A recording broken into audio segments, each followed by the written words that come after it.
ang gagawin mo kapag hindi niya ito masabi? Yan ang ating pag-uusapan natin mga idol, no? Ibig kong sabihin, hindi niya masabi na malapit na siya.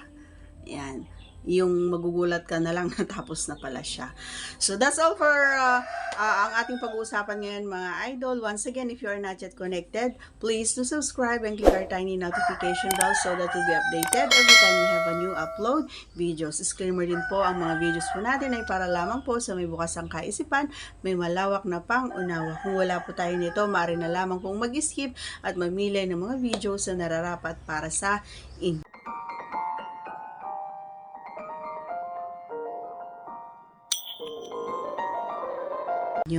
Alright, so ano nga ba yung way ko, paraan, and especially kahit siya, no, minsan nanguhula ako, kahit siya nanguhula din siya kapag malapit na. Kasi alam niyo mga idol, kapag kulang kayo sa communication, mahihirapan talaga kayo.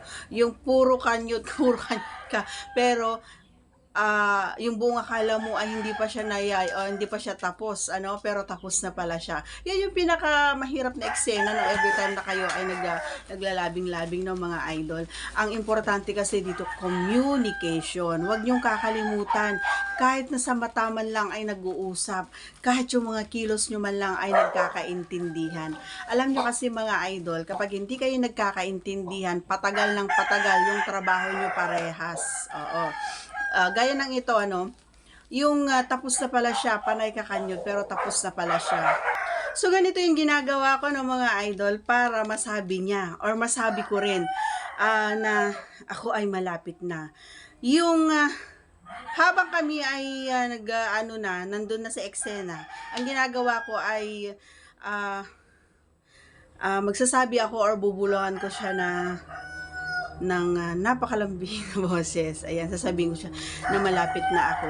Pero kahit malayo pa, sinasabi ko na malapit na ako. Kasi nga, may mga pagkakataon talaga na yung tapos na pala siya, yung ramdam ko na, basang-basa na, pero dire-diretso pa rin siya, yung pala gusto niya pang umisa. Ganon ang nangyayari. So, especially kapag pagod ako, ayoko ng sobrang matagal, ganyan. So, kahit sabihin natin na pagod tayo, every time na naandun na sa loob at na-enjoy na natin yung moment, lalong-lalo na kapag yung pagganon niya ay magaling or mahusay, kumbaga, wala namang wala namang tao na hindi marunong. Lahat marunong. Oo, so pag-aaralan mo lang, kailangan mong husayan at isa puso mo, isa isip mo. Ang number one kasi dito mga idol is dapat wag mo isipin yung sarili mo lang kaligaya. Kailangan isipin mo rin kung paano mo siya mapapasaya, kung ano kaya ang gagawin mo para mabilis siyang matapos. Pero alam nyo, wag nating iisipin yung mabilis, Ang importante kasi dito, ang isipin natin is yung paano ko siya mapapasaya at magsasabay kami. Kasi yun yung number one na pinakamagandang outcome, yung magsasabay kayo parehas. Yung natapos kayo parehas, tapos magsasabay kayo sasabihin na, ang sarap. Yung ganon, di ba? Tapos sasabihin nyo sa isa't isa ng, I love you so much. O, di ba? Ang sarap sa pakiramdam nun. Yun, ganun lang ang diskarte mga idol, no? So, husayan mo, galingan mo, and isipin mo kung paano yung mga paraan at makakatulong.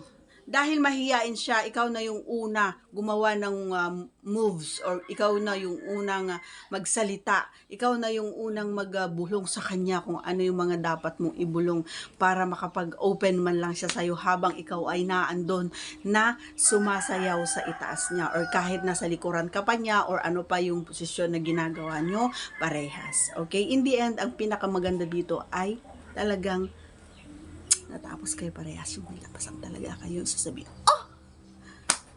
ganon. Okay? So that's all for today's video. Once again, if you are not yet connected, please do subscribe and click our tiny notification bell so that you'll be updated every time we have a new upload videos. Thanks for watching, everyone. See you again on our next vlog. Bye!